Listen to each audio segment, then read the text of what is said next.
जय Shri Ram. Mission depression free Bharat में मैं राशि आप सभी का फिर से हार्दिक स्वागत करती हूँ। दोस्तों, आज मैं आपको बताना चाहूंगी कि अगर हमें अपनी जिंदगी में खुश रहना है तो खुश रहने के लिए हमें क्या करना पड़ेगा। कुछ कुछ चीजें हैं जो हमें कॉन्शियसली करनी पड़ेंगी, है ना। एफर्ट्स डाल के करनी पड़ेंगी, माइंडफुल होके करनी पड़ेंगी। तो वो 3 चीजें क्या है, क्या वो टिप्स हैं जो जिनको यूज करके आप खुश रह सकते हैं। तो आज वो 3 बातें मैं आपके साथ शेयर करूंगी, जिसमें सबसे पहला है कट द कोड, है ना। कट द कोड का मतलब है, जैसे आपने देखा होगा कि जब हमारे दिवाली का टाइम आता है तो हमारे घर में हम साफ सफाइयां करते हैं, है ना। साफ सफाइयां करते हैं तो हमारे जो घर के बड़े बुजुर्ग होते हैं उनकी मोस्टली आदत होती है कि कोई पुराना पंखा है, कोई पुरानी प्रेस है, कोई पुराना रिमोट है, या कोई पुरानी कोई टीवी, कुछ भी अलमारी, ड्रेसिंग, वो अक्सर उन सामानों को ये कहकर वापस से रख देते हैं कि ये आगे काम आ जाएगा, है ना। कि बस इसके प्रेस का एक तार ही तो टूटा है, इसको रिपेयर कर लो, ये आगे काम आ जाएगा। अरे बस ये रिमोट का एक सेल तो डलना है, ये इसको रख लो, ये आगे काम आ जाएगा। ऐसे कर करके हमारे जो घर के बड़े लोग होते हैं या हम खुद भी कभी कभी बहुत सारी चीजों को संभाल के रख लेते हैं, जबकि रियलिटी ये है कि वो चीजें कभी भी काम नहीं आती। वो हर साल रखी जाती हैं और हर दूसरे साल उनको फिर से वही साफ सफाई होकर फिर से रख लिया जाता है। ये प्रोसेस चलता रहता है। मेरे घर में भी कई ऐसी चीजें हैं जो आज भी मेरी जो मदर इन लॉ है उन्होंने ये कहकर रखी हुई है, पुराना पंखा और ये सब, कि आगे काम आ जाएंगी। लेकिन 10 साल तो मुझे देखते हुए हो गए वो आज तक काम नहीं आई है, वो ऐसे ही रखी है। हर बार निकलती है, सफाई होती है, वापस रख दी जाती है। पर इट्स ओके, वो उनकी सोच है। बट कहने का मतलब ये है कि देखो, अगर आप अपने घर में पुराना सामान रखोगे, पुरानी चीजें रखोगे, तो वो आपकी जगह घेरेंगी, है ना, स्पेस घेरेंगी। अब स्पेस घेरेंगी, कहीं ना कहीं वो यूजलेस है, आपके किसी काम नहीं आ रही है।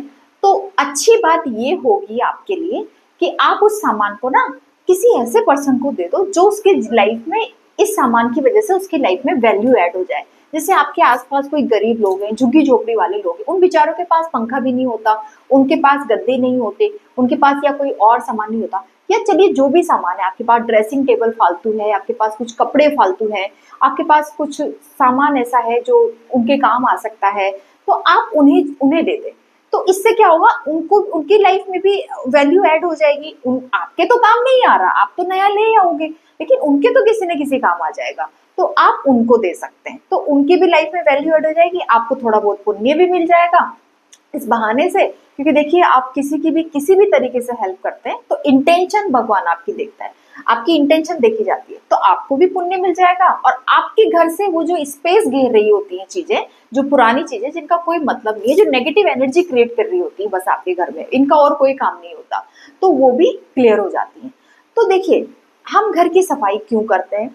घर की सफाई या कहीं की भी सफाई हम इसलिए करते हैं ताकि वहां से नेगेटिव एनर्जी चली जाए और पॉजिटिविटी आ जाए, है ना। क्योंकि लक्ष्मी कब आएगी घर में, जब आपके घर में साफ सफाई होगी, कूड़ा कचरा नहीं होगा, या कबाड़ नहीं होगा एटलीस्ट, है ना, या जो भी होगा साफ सुथरा सामान आप रखेंगे। रद्दी पवाड़ा आप सब बाहर निकाल देते हैं ना कचरा। तो ऐसे ही ना हमने भी अपने दिमाग में ना बहुत सारा कचरा इकट्ठा करके रखा होता है, हमें नहीं पता होता, और सीरियसली नहीं पता होता।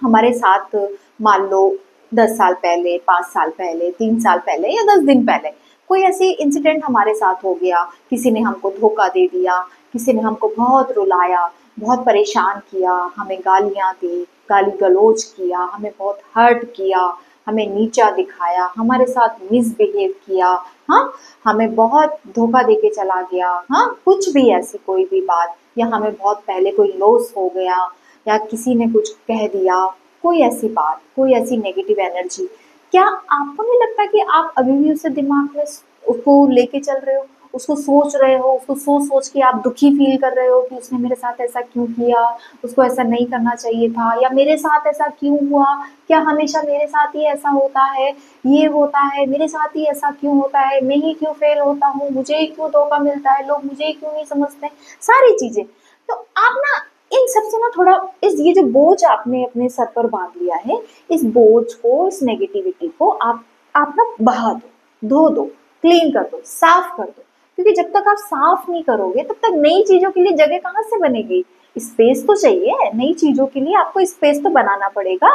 नहीं, अब आप पुरानी छोड़ नहीं रहे हो, नई पकड़ तो नई कैसे पकड़ोगे, और नई नहीं पकड़ोगे तो पुरानी से अटके रहोगे, फिर तो लाइफ आपको पीछे खींचती रहेगी। वो जो हुक है, वो जो बटन है, वो आपको पीछे खींचते रहेंगे। आप आगे कैसे बढ़ पाओगे? फिर आप कहते हो मैं आगे नहीं बढ़ पा रहा। तो आगे बढ़ने के लिए तो ये जरूरी है ना कि जो चीजें आपको पीछे खींच रही हैं, पहले उनको तो कट करो, काट दो उनको, कट दो, कट करो वहां से, उसको क्लीन करो, उसको भूलो, उसको भूल जाओ, उसको पीछे ही छोड़ दो। वो जो हो गया उसको छोड़ो, उसको पर अब ध्यान मत दो। Past is a waste paper, उसे डस्टबिन में, उसे तोड़ो मरोड़ो और डस्टबिन में डाल दो और फेंक दो। सबसे पहले ये चीज करनी। देखो अगर ये नहीं करोगे तो आगे आगे कुछ नहीं कर पाओ। अब ये हो कर दिया, मान लीजिए आपने पास्ट सब डिलीट कर दिया, अब आपका दिमाग हो गया क्लीन। अब आपको क्या करना है? Invest invest in new thing, है ना? नई चीजों में इन्वेस्ट करना सीखो। Invest in new thing, invest your energy in new thing, है ना? अपनी जो फोकस है, अपनी जो ऊर्जा है, अपनी जो एनर्जी है, उसे कहाँ इन्वेस्ट करना है? नई चीजों में इन्वेस्ट करना सीखो। मान लो आप एक स्टूडेंट्स हो और आपको नई चीजें करनी है, तो आप क्या कर सकते हो? आप पहली बात तो आप अपना जो भी पढ़ाई है, आप वहां पे अपनी एनर्जी लगाओ, वहां पे फोकस करो, है ना? आप कोई गृहिणी हो, आप मान लीजिए आप हाउस वाइफ हो या प्रोफेशनल हो, तो कुछ ऐसा अपनी जिंदगी में कुछ ऐसा नया करो जो आपके लिए बिल्कुल नया हो, है ना? जिसको सीखने के लिए आपको वहां अपना ध्यान लगाना पड़े, है ना? जैसे आप ड्राइविंग सीख सकते हो, आप कोई हॉबी है आपकी, आप पेंटिंग कर सकते हो, कोई हॉबी है आपकी, आप उसको फॉलो कर सकते हो, आप खेल सकते हो, नए नए गेम खेल सकते हो, कोई क्लब ज्वाइन कर सकते हो, कोई कैंप ज्वाइन कर सकते हो, या और कुछ नहीं तो कोई कोर्स ज्वाइन कर सकते हो ना, कोई भी नया कोर्स ज्वाइन कर लो। मान लो आप हाउस वाइफ हो और आपको लगता है कि कुछ नया करो, तो क्या कर सकते हो? कुछ नई नई रेसिपी बनाना सीखो, है ना? नई नई रेसिपी बनाना सीखो, उसमें अपनी एनर्जी लगाओ, उसमें अपना ध्यान लगाओ। कुछ क्रिएटिव करना सीखो, आजकल यूट्यूब पर बहुत सारी चीजें अवेलेबल हैं, कुछ क्रिएटिव करो जहाँ पे आपका ध्यान लगे, कुछ करो, कुछ बनाओ। कुछ और कुछ नहीं हो सकता तो चलो घर बैठे इंग्लिश स्पीकिंग का कोर्स ही कर लो, है ना? क्या बुरा है, आजकल यूट्यूब पर फ्री सब अवेलेबल है। आप यूट्यूब पर जाओ, पेन कॉपी लेके बैठो, आप इंग्लिश स्पीकिंग का कोर्स कर सकते हो बैठे बैठे घर से। इससे क्या होगा? इससे आपकी जो लाइफ है आपकी, उसमें एक वैल्यू भी ऐड हो जाएगी, एक एक्स्ट्रा स्किल्स आप सीख जाएंगे। और इसके साथ ही आप कोई दूसरा कोर्स भी कर सकते हैं। आप थोड़ी घंटे 2 घंटे के लिए बाहर जाके कोई कंप्यूटर कोर्स कर सकते हैं। उससे क्या होगा? आपकी एनर्जी भी, आपका जो फोकस है वो नई चीजों में लग जाएगा। और जब फोकस तो फोकस है भाई, ध्यान तो ध्यान है, ध्यान को आप एक साथ 2 जगह तो नहीं लगा पाओगे। अब आपने अपना ध्यान, अपनी ऊर्जा, अपनी एनर्जी इधर लगा दी, तो अब इधर के लिए इधर के लिए तो नई जगह बची ना, अब उसको एनर्जी कहाँ आ जाएगी? अब वो तो इधर लग गई। एनर्जी तो एक ही है आपके अंदर। अब आप चाहो तो इधर नई चीजों में लगा दो, चाहो तो आप पुरानी बैठ के सोचते रहो कि मेरे साथ क्या हुआ, क्यों हुआ, किस लिए हुआ, ऐसा नहीं होना चाहिए था। हाँ, ऊर्जा तो एक ही है।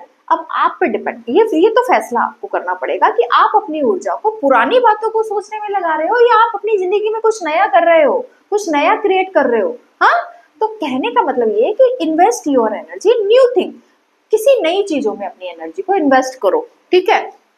चलो, मैं ये मानती हूँ कि कुछ नहीं हो सकता, आप कुछ नहीं कर सकते, तो ज्यादा परे अगर आपको पुरानी चीजें बहुत ज्यादा ही परेशान कर रही हैं कुछ नहीं, तो थोड़ी देर कुछ दिनों के लिए अपना एनवायरनमेंट चेंज करो, कहीं अपने कहीं घूमने निकल जाओ, कहीं ना कहीं तो एनर्जी आपको डाइवर्ट करनी पड़ेगी। क्योंकि देखो एक बात ध्यान से समझो, आप ध्यान ध्यान का एक बहुत महत्व है। आप हम अक्सर बच्चों से कहते हैं ध्यान से पढ़ो। हाँ, कोई हम चल रहे होते तो हम क्या कहते हैं? ध्यान से चलो, ध्यान से सीढ़ियां चढ़ो, ध्यान से ये करो, ध्यान से काम करो, ध्यान से बनाओ। ध्यान ध्यान मतलब फोकस, यानी कंसंट्रेशन, यानी आप ध्यान इतना महत्व रखता है कि आप अगर मान लो किसी चीज पर अपना पूरा ध्यान लगा देते तो अब अब आपके लिए, आपके पास और एनर्जी नहीं बची कुछ और सोचने के लिए। तो अपनी एनर्जी को कहाँ लगाना है ये आपका खुद का डिसीजन होना चाहिए, ठीक है? तो अपनी लाइफ में कुछ नया करो, कुछ नई चीजें सीखो, कुछ नया नया करने की कोशिश करो। कुछ नहीं कर सकते, जिम ज्वाइन कर लो यार। हाँ, जिम ज्वाइन कर लो, रोज जिम जाओ, टाइम है तो जिम जाओ, सुबह जाओ, शाम जाओ, दिन दोपहर जाओ, जब भी जाओ जिम जाओ, अपने दोस्तों से मिलो, नई बातें करो। हाँ, और कुछ नहीं कर सकते तो सिंगिंग करो, डांसिंग करो, कुछ भी करो, पर नई चीजों में इन्वेस्ट करो अपनी एनर्जी को। पुराने में ही फंसे रहोगे लूप में, वो तो लूप है, वो तो लूप है, वो तो लूप है, फिर चलता जाएगा, फंसाता जाएगा और आप फंसते जाओगे। तो उससे बाहर निकलने के लिए आपको कट द कोड तो करना ही पड़ेगा, और कट द कोड करने के बाद अपनी एनर्जी को कहीं और शिफ्ट करना पड़ेगा। कहीं और शिफ्ट नहीं करोगे तो वही पुरानी चीजें बात में ध्यान आएंगी। और एक कहावत लोगों ने कही भी कि खाली दिमाग शैतान का घर। क्यों कहा गया है? खाली दिमाग शैतान का घर होगा ही होगा, क्योंकि खाली दिमाग के पास और कुछ है ही नहीं, होता ही नहीं काम करने के लिए। और आप देखो, जिनके पास करने के लिए कुछ नहीं होता वो फिर बैठकर फालतू की बातें ही करते हैं, है ना। फालतू की अपनी इधर उधर की फालतू की चुगली चोरी और ये सब और ये फालतू की बातें होती है उनके पास, क्योंकि करने के लिए कुछ नहीं है। लेकिन जिनके पास करने के लिए बहुत कुछ है, अब भैया वो तो एनर्जी तो एक है, वो या तो यहाँ लगा ले या वहां लगा ले, ठीक है। दूसरा पॉइंट। और तीसरा पॉइंट ये है, become a witness on your own life. इसका क्या मतलब है ना। तीसरी चीज जो मैं आपको बता रही हूँ, become a witness on your own life, है ना। आप अपनी जिंदगी के थोड़े, जिंदगी जो आपकी चल रही है, आप उसके विटनेस बन जाओ।